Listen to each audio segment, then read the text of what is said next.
Joining me here, our Pro Football Hall of Fame friend, back on the Rich Eisen Show to talk about everything going on in the quarterback world, Kurt Warner. How are you, Kurt? I'm good, buddy. How are you? I'm doing great, man. Would you have been able to make it in this NFL world had you not had the experience that you had in Europe and the Arena League? Would you have been able to survive if the way that they view quarterbacks now? You know, Rich, I think it's hard to say. I mean, it's hard to know, what I would have been had I, made it right out of college, because I was a guy that played 1 year in college. So I believe the Arena League and NFL Europe, as much as anything, gave me more experience. I got to, experience more situational football. I got to play more football and understand what that meant to play every single snap and grow in certain areas. No question, Arena League helped me to hone some of my skills without a doubt. So I think that's a really, really tough question, because I'm assuming you're alluding to the fact that, it's so hard going from college to the pros and the different style of game, and not fully understanding who a lot of these quarterbacks are. How much time do you get to be able to grow and become maybe the quarterback that you can be? And I was able to do that in other leagues. So when I got back into the National Football League, I was much more seasoned as a quarterback, much more ready and confident to be able to play the NFL style of football than maybe some of these guys are now when you're going from the college product, which to me is very, very different than what you're going to be asked to do at the NFL level. Well, that's my bad. I should never have an interview subject wonder or assume what I'm alluding to. So that's my bad, Kurt. What I'm alluding to is the quarterbacks in our world getting a year or a year and a half, 2 years of maybe some injury-marred action where it's not as consistent for them to prove themselves. And then if not, they're out because of, I guess, maybe some circumstances like in Chicago where Caleb Williams is available, or a circumstance like Kenny Pickett where Russell Wilson is viewed as a better option, and out he goes. So that's what I'm alluding to is that just doesn't appear to be much patience on the quarterback front anymore. Well, I mean, Rich, as well as I do, that if you don't have a guy at that position playing at a high level now with all the rule changes, because you can go back a decade and a half, 2 decades, when there was more patience with quarterbacks, but you could win different ways. You weren't winning specifically because you were throwing the football. We kind of ushered that in with the Rams in really 99, 2000. Before that, it was play good defense, run the football, and then the quarterback be kind of a complementary piece more than anything. And now, because of the rules, it's throw first. You've got to throw more often because the rules are more wide open, and you depend on that position to do a lot more now than you did, years ago. And so these quarterbacks come in, and if you aren't in a position to be able to do that, if you aren't in a position to be able to carry your team, it's going to be tough to be competitive with the best teams in the National Football League. And that's why, to me, there's so much turnover. Now, let's look at the Packers. I mean, they had the luxury of having Aaron Rodgers, which was a Hall of Fame quarterback, to play, and Jordan Love to have 2 or 3 years to get acclimated. So when he did finally get in there as a starter, he was much more seasoned and understood what it meant to be an NFL quarterback. And, I think we saw some of the fruits of that labor this year as he played so well, and especially got better down the stretch. And so, that was also a model back, 2 decades ago as well, is that a lot of quarterbacks come in and they sat for a year or two and then took over, as opposed to being thrust right in there and expecting to carry a football team. Because again, the nature of how they have to play and the nature of how football is played at the National Football League level, really at every level, surrounds the quarterback having to play and make numerous plays with their right arm. Kurt Warner here on the Rich Eisen Show. What's your opinion of Russell Wilson's arrival in Pittsburgh and whether it's a match and we could see the Russ cooking Seattle days? Kurt. Well, I mean, I think we have to wonder if Russ can still be that guy. I mean, that guy was so special and such a difference maker, primarily making plays off schedule as much as anything. Can he still be that guy? But just by the nature of how Pittsburgh, I believe, is going to play with Arthur Smith taking over as the offense coordinator, they're going to want to run the football. They're going to be more Tennessee-esque, I believe, because they've got the two backs, and they're going to try to dominate the line of scrimmage and then play action pass off of it, which to me fits who Russell Wilson is. Russell Wilson, when he went to Denver, they tried to make him, or he tried to make himself into more of a drop back quarterback, see the field, the full field, and make those decisions. And it wasn't necessarily what he did well. And so where they had the most success last year with Coach Payton was doing those sort of things, limiting the reads, allowing him to make the big throws down the field. When it wasn't there,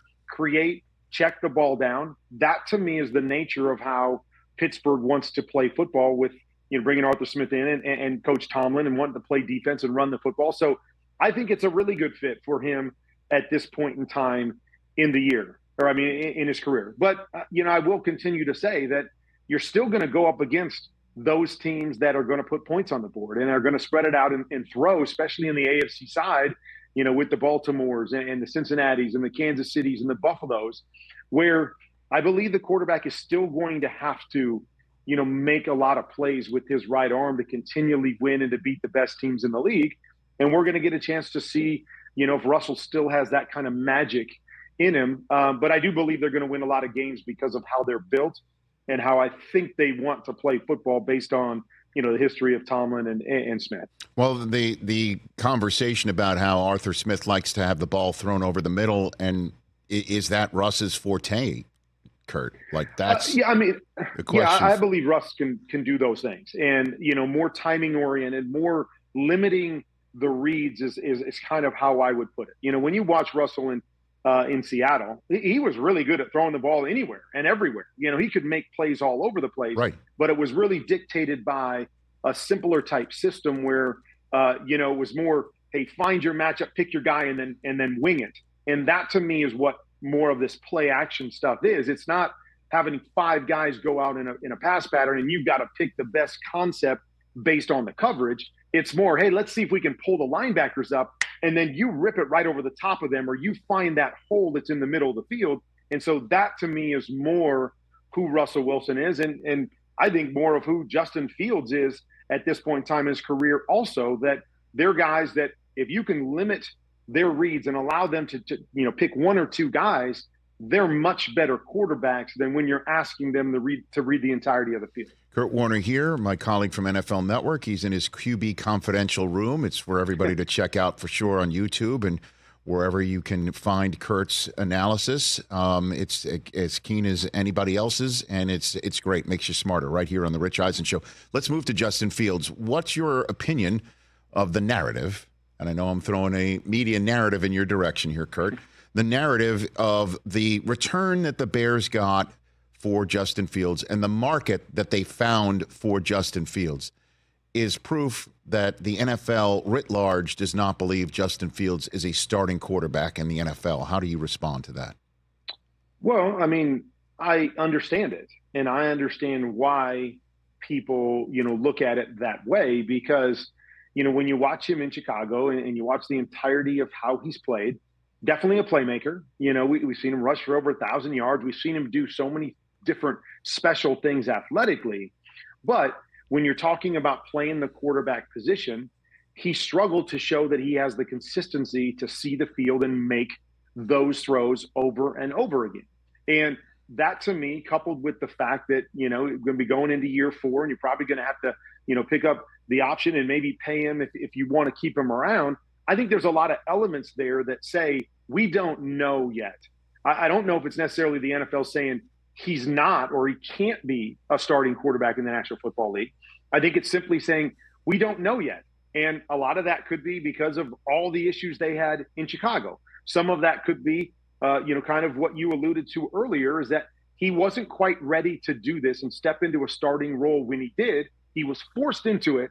And now when you're forced into it, you're just trying to survive. You're trying to do whatever you can to be successful without being able to grow into maybe the player you can be, or grow into the type of player that people can look at and go, that's a franchise quarterback. He can do the things we need from our franchise quarterback. And so I believe that's what the NFL is saying is we don't know. And I believe that's what Chicago is saying is that having the number one pick, to let Justin Fields go, you really just had to ask the question, in my opinion, do you know he's a franchise quarterback or are you unsure? Doesn't mean you don't like him. Doesn't mean you haven't seen good things. But that was the question you had to ask. If the answer was we're not sure, then to me you have to move on because you can't go down this path again for another year. Have to pay him big bucks when you are not sure. You start over and you go, hey, we're not sure about these college guys either, but we think there's some good prospects out there. Let's go that route. And I believe that's just what the market was saying as well. We're not sure on Justin Fields, so we're not ready to put all of our chips in to pay him and to give up, whatever Chicago wanted or what some people thought he was worth because we're not sure that he can be our franchise quarterback. Kurt Warner here on the Rich Eisen Show. And as you just alluded to, Bears faced with the question of saying, do you think Justin Fields, are you sure that Justin Fields is a franchise quarterback in the NFL? Unfortunately for Fields, the Bears got a second shot at having to answer that question because they were gifted, if you will, with the first overall pick for a second straight year. This one, they didn't earn it. They earned it by getting Carolina to give it to him and then having Carolina hand it to him for a second straight year. So that's the way to phrase it. Caleb Williams is the one who forced this question to be asked of the Bears again. What do you see on film to confirm that the Bears made the right decision or not, Kurt? Well, I don't think anything confirms that, Rich. And I don't know if the Bears are 100% confident that any of these guys are going to become great at the next level. It's too hard to project. Yet, when you look at these guys and you look at Caleb Williams, there's certain things that you see. You see a skill set, you see a feel for the game. And what I mean by a feel for the game is the ability to kind of see spatially what's going on and find ways to create and make throws that not everybody can make. You've seen, a body of work in college that shows you everything you want to see. Breaking down all these guys, it's tough because I'll see one game and I'll go, I'm not sure. And I'll see another game and I go, oh, well, that one's better. But you don't see necessarily the consistency, whether that's the offense or whether that's the player themselves or whether that's the guys around them. So you're really trying to guess what they can be at the next level. But I've seen enough from Caleb Williams to go, I know he's got the creative piece. I know he's got, and again, I hate to compare, but that Mahomesian type feel for the game, where things break down or he can make certain throws, off balance and on the move that's just rare. And then I've seen games where he's played more in the pocket. He's been more patient in the pocket. He's manipulated the pocket instead of taking off and running and trying to be creative all the time.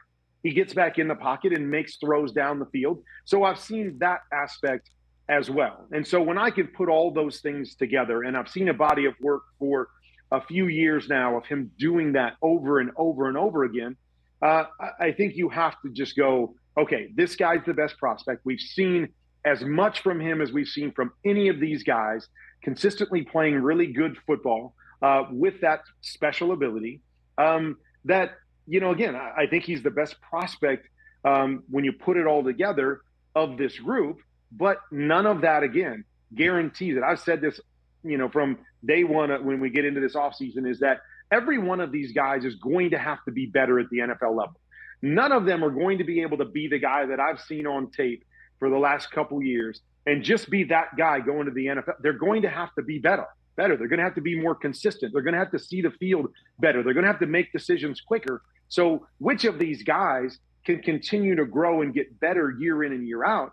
And that's what makes this position so hard to evaluate because we have no idea, right? Mm-hmm. Your guy, Tom Brady from Michigan, he is the perfect example of a quarterback that just kept getting better and better and better, where we would have seen him in college and go, well, his ceiling's not very high. Well, his ceiling was high because he could get better and push himself to be better every single year of his career. That's what these guys are going to have to do.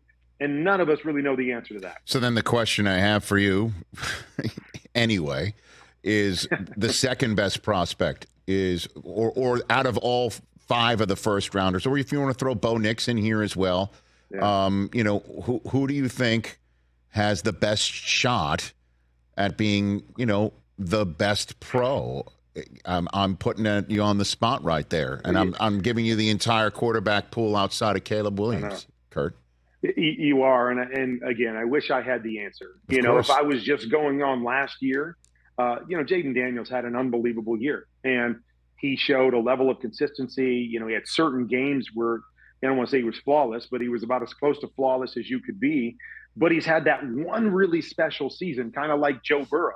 And so you ask yourself, okay, is that the guy we're going to get for the entirety of his NFL career, or was this season more of an outlier? And so that's the hard thing. If that's what you're going to get, if what I saw on tape last year was who this guy is, I think Jaden Daniels is the guy that you take second, although you have some questions, right? His stature, can he handle, the pounding and what it takes at the NFL level? I like Michael Penix when I watched him on tape, over and over again, his ability to make throws. He's going to be more of a pocket passer, but that's what I like because I still think the NFL game is won inside the pocket. Watching him at the combine, as I know you did, the ball coming off his hand and seeing it in person, made him more impressive with what I was watching on tape. I understand Drake May and I understand, what people see there and the possible upside. There was a lot of inconsistencies with Drake May watching him on tape. And you say to yourself, well, if we can just clean up his technique, maybe that's the guy because he's got the prototypical size and the big arm and we've seen success there. So, that's the hard thing, Rich, is I've got, pluses with all these guys and I've got questions about all these guys that I don't know the answer to that. And, I'm glad I don't have to assess it. I always tell people too, the other thing I don't get to do is I don't get to sit in a room with these guys and take them through their tape and ask them what they're seeing, so I can understand the processing piece of this, because to me, more than anything else, I want to know that my quarterback can process, that he understands what he's seeing, that he can connect his physical to the mental. And I don't really get a full chance to assess that by simply sitting back and watching tape. And that brings me back, I guess, to full circle here, Curtis. In order to become a better processor, you've got to have live reps in which to process. And, it's more than just sitting and watching film. It's experiencing it. And I'm just wondering, in this day and age, post-Brady, with Mahomes being as dominant as he is, and seeing all the kids come out of college and some will just burst and some will pop in the wrong way, that I'm just wondering if a 28-year-old vet, getting his second shot at the NFL like yourself, we'll ever see one win a Super Bowl again. And because folks like Baker, Sam Darnold in Minnesota right now are viewed as cast-offs. They're viewed, as I guess, sloppy seconds, to be straight up, and I just don't know if those guys are going to get too many shots. Like, I'm rooting for Sam Darnold and the Vikings. Like, let's go. Let's see if this third or fourth time is a charm for him here, and that he's now learned to process. And I don't know if we're going to ever see somebody like you again, Kurt. It's hard to say.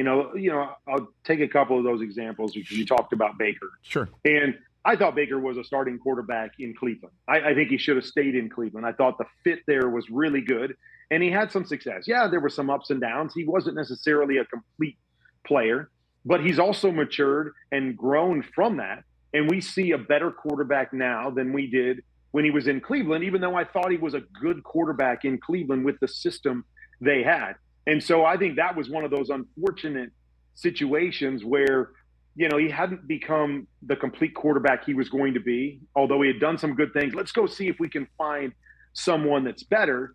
And I'm not sure there's 32 guys that are better than Baker Mayfield, and Cleveland probably figured that out. With Sam Darnold has got a lot of opportunities to play.